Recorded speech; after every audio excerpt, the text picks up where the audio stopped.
Ya, halo, selamat pagi anak-anakku semuanya. Bagaimana kabarnya kalian hari ini? Ya, Pak Didi berharap anak-anakku semuanya dalam keadaan yang sehat walafiat. Anak-anak, hari ini kita bertemu kembali di dalam mata pelajaran Ilmu Pengetahuan Alam di tema 1, subtema 2. Kemarin sudah Pak Didi memberikan penjelasan secara garis besar. Hari ini Pak Didi akan menguraikan kepada anak-anak secara detail, secara khusus pada buatan pelajaran ilmu pengetahuan alam.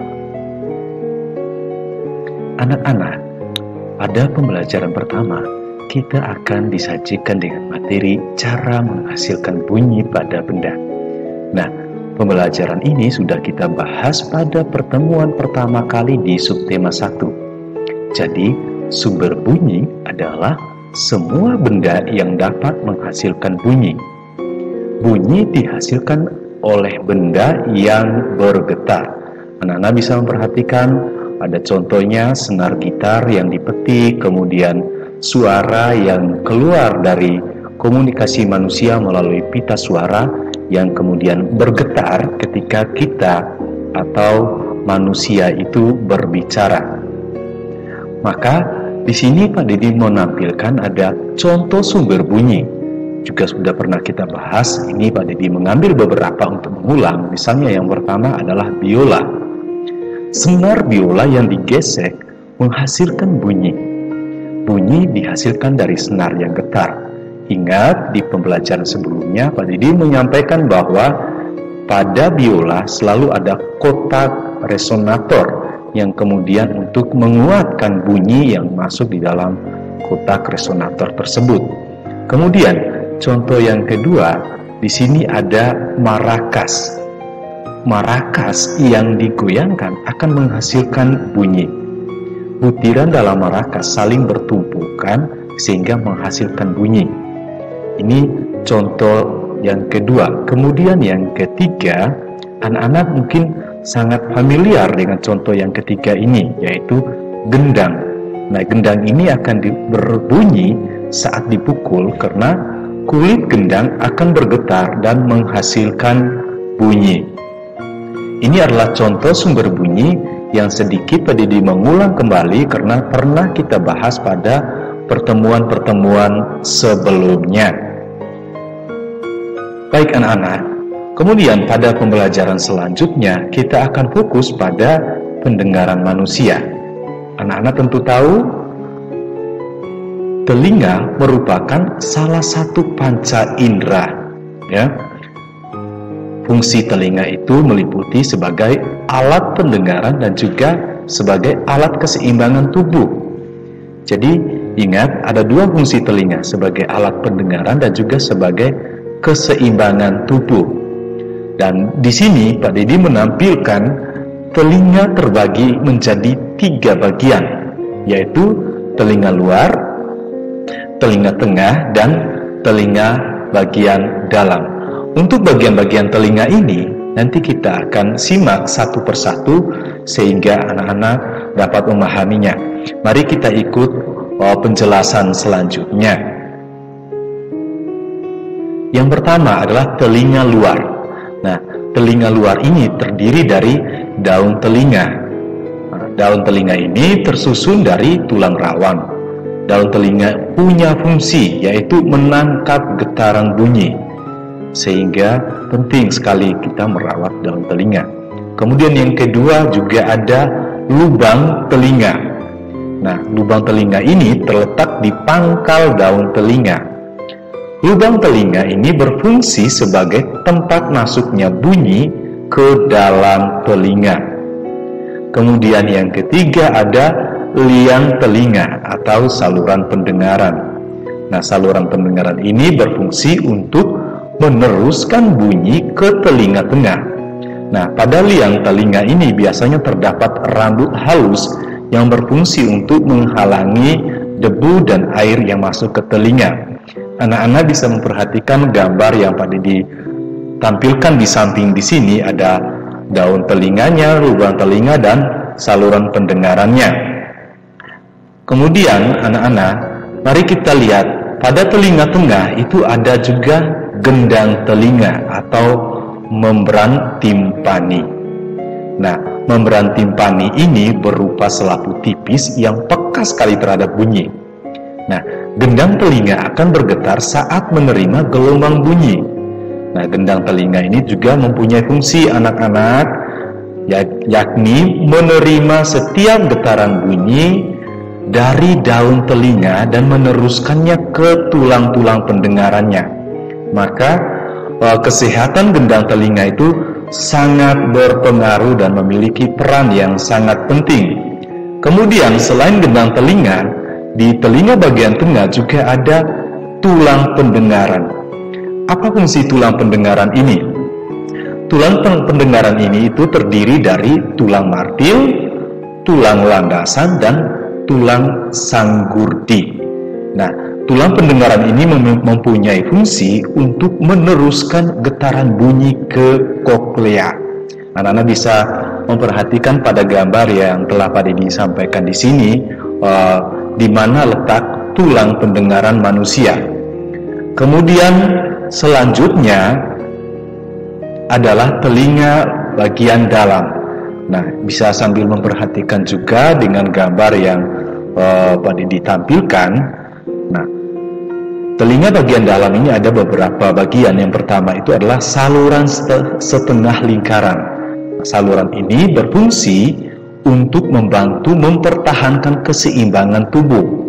Ingat, ini penegasan dari poin kedua dari fungsi telinga sebagai indera pendengaran dan juga sebagai keseimbangan tubuh. Disinilah letaknya. Yang kedua, saluran Eustachius ini berfungsi untuk menghubungkan ruang telinga tengah dan faring. Apa itu faring? Faring itu merupakan bagian yang menghubungkan mulut dengan kerongkongan. Ya, mulut dengan kerongkongan. Silakan memperhatikan pada gambar juga situ Pak Didi sudah tampilkan. Lalu yang ketiga ada koklea. Koklea berfungsi untuk menerima dan meneruskan getaran bunyi ke saraf pendengaran. Lalu yang keempat itu adalah saraf pendengaran. Saraf pendengaran ini berfungsi untuk meneruskan bunyi ke otak. Anak-anak bisa juga sambil memperhatikan gambar yang Pak Didi tampilkan pada layar di samping Pak Didi ini. Kemudian selanjutnya anak-anak, Pak Didi juga menampilkan bagian-bagian telinga dalam bentuk gambar. Silakan diperhatikan secara seksama. Di bagian bawah diberi batas itu ada telinga luar, mana yang menjadi telinga dalam, dan telinga tengah, dan kemudian mana yang menjadi telinga dalam. Secara garis besar di telinga luar itu ada apa? Daun telinga. Yang kedua ada lubang telinga. Kemudian yang saluran bagian dalam ada gendang telinga, ada liang telinga, dan juga ada tulang-tulang pendengaran. Kemudian di bagian telinga bagian dalam itu ada yang pertama misalnya ada saluran setengah lingkaran, ada koklea, ada saluran Eustachius. Nah, bagian-bagian ini itu memiliki peran yang sangat penting bagi kita ketika kita harus menangkap atau mendengar bunyi yang berasal dari sumber bunyi. Nah, pada pembelajaran sebelumnya Pak Didi bahkan pernah bercanda dengan kalian. Apa artinya sebuah sumber bunyi kalau kita mengalami gangguan pendengaran? Mau bunyi itu sekeras dan selembut apapun, jika kita sebagai penerima atau penangkap bunyi yang berasal dari sumber bunyi itu mengalami gangguan pendengaran, maka sia-sialah bunyi yang keluar dari sumber bunyi tersebut. Oke anak-anak, kemudian selanjutnya di sini juga Pak Didi menampilkan bagaimana proses mendengarkan bunyi. Kalau pada pembelajaran sebelumnya kita Pak Didi menampilkan suatu proses yang lebih ringkas dari sumber bunyi, lalu melalui media perambatan bunyi dan kemudian masuk ke ditangkap oleh pendengaran manusia, maka di sini Pak Didi menampilkan lagi suatu proses di dalam sebuah badan yang lebih detail lagi. Misal yang pertama kita bisa perhatikan adanya getaran dari sumber bunyi. Nah, sumber bunyi ini bisa bermacam-macam. Contoh tadi yang tadi ditampilkan di slide pertama kedua itu misalnya ada biola, ada gendang yang merupakan contoh sumber bunyi. Tentu masih banyak sekali contoh lainnya. Nah, getaran dari sumber bunyi ini kemudian mengalir melalui gelombang bunyi dan ditangkap oleh daun telinga. Ya, ditangkap dulu oleh daun telinga. Nah, setelah getaran bunyi itu sudah ditangkap oleh daun telinga, dari daun telinga gelombang bunyi akan merambat di liang telinga. Kemudian dari liang telinga bunyi lalu menggetarkan gendang telinga. Ya. Setelah menggetarkan gendang telinga, di sana akan lanjut lagi ke tahap berikutnya adalah getaran liang telinga menggetarkan tulang-tulang pendengaran. Nah, ini sudah mulai masuk ke tahap telinga bagian dalam. Setelah dari tulang-tulang pendengaran itu, kemudian di sini koklea mulai bekerja. Koklea kemudian menangkap getaran dari tulang-tulang pendengaran dan mengirimkannya ke saraf pendengaran. Nah, disinilah proses menuju proses akhir dari saraf pendengaran, kemudian mengirimkan rangsangan bunyi ke otak. Maka di sanalah otak kemudian menerjemahkan bunyi yang didengar. Nah, sederhananya ada sumber bunyi, kita mendengar melalui telinga, di dalam telinga nanti ada prosesnya. Di sini saraf di dalam telinga mengirimkannya itu ke otak dan situ kita mulai menentukan, oh, bunyi yang saya dengar adalah bunyi gitar. Bunyi yang saya dengar adalah bunyi suara teman saya. Bunyi yang saya dengar misalnya kicauan burung yang berasal dari atas pohon. Nah, anak-anak, ini adalah proses pendengaran dan proses mendengarkan bunyi pada manusia. Maka ketika kita belajar tentang bunyi, kita juga harus mengenal dengan indera pendengaran pada diri kita. Maka dari itu anak-anak semuanya, kita perlu belajar. Kita perlu memahami bahwa tentang kepekaan telinga sebagai indera pendengaran. Di subtema 1, Pak Dedi juga sudah mengulang kembali bahwa telinga manusia dapat mendengar bunyi dengan frekuensi 20 sampai 20.000 Hz. Nah, di sini kita dapat mengidentifikasi ada banyak orang yang dapat mendengarkan bunyi yang lemah atau pelan, dan juga ada orang yang kemudian dapat mendengarkan bunyi yang kuat dan atau keras. Nah, maka indera pendengaran yang baik dapat mendengar dengan jelas asal sumber bunyi dan telinga dan tinggi rendahnya bunyi.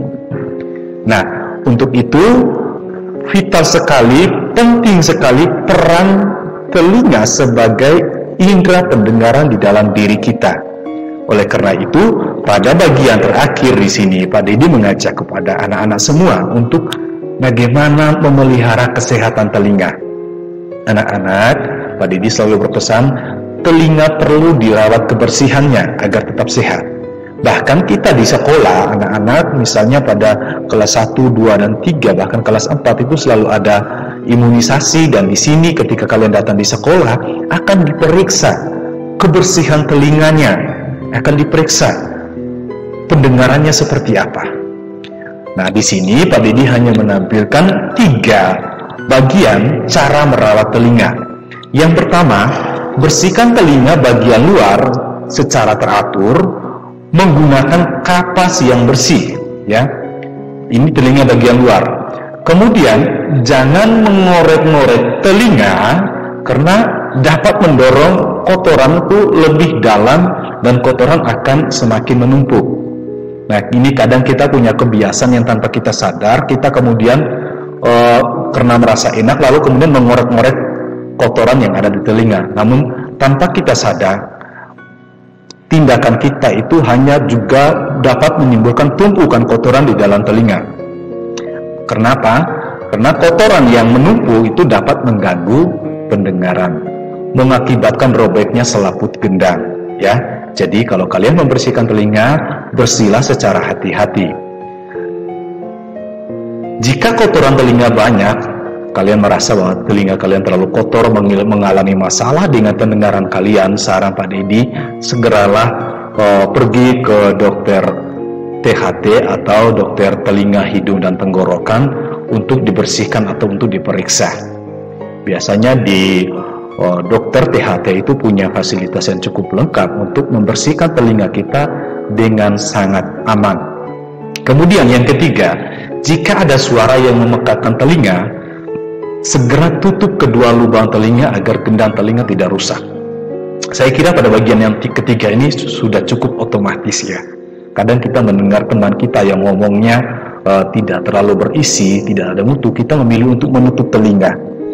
Nah, apalagi atau misalnya kita mendengar bunyi yang begitu keras, itu spontan kita akan menutup telinga. Kenapa? Gendang telinga kita akan rusak jika bunyi yang sangat keras itu masuk ke dalam telinga kita semua. Anak-anak, ini pengulangan yang Pak Dedi sampaikan kepada anak-anak. Mohon disimak kembali. Jika masih ada yang kurang jelas, nanti silahkan tanyakan kepada Pak Dedi. Pak, ada bagian ini yang saya belum paham, kami belum memahaminya. Sehingga Pak Dedi juga dapat memastikan bahwa anak-anak semua pun sudah benar-benar memahami materi yang kita pelajari bersama-sama. Baik anak-anak, sekian dan terima kasih. Doa dan bimbingan Santo Petrus Canisius akan menyertai kita semua. Nah, kemudian sebagai tugas hari ini, Pak Dedi meminta kalian untuk ada dua. Yang pertama, dari penjelasan materi hari ini, Pak Dedi meminta kalian untuk menyebutkan kembali 3 bagian telinga pada manusia. Tadi sudah Pak Dedi jelaskan. Kemudian yang kedua, dari penjelasan hari ini, silahkan jelaskan kembali proses mendengarkan bunyi. Nah, ini juga sudah Pak Dedi sampaikan di materi pembelajaran hari ini. Silahkan disimak kembali materinya seperti apa.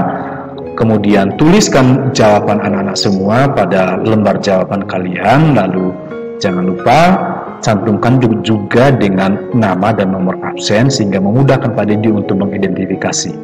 Dan satu catatan terakhir yang paling penting adalah tulislah jawaban kalian dengan tulisan yang jelas dan mudah dibaca sehingga tidak membingungkan Pak Dedi ketika harus saat mengevaluasi lembar kerja kalian.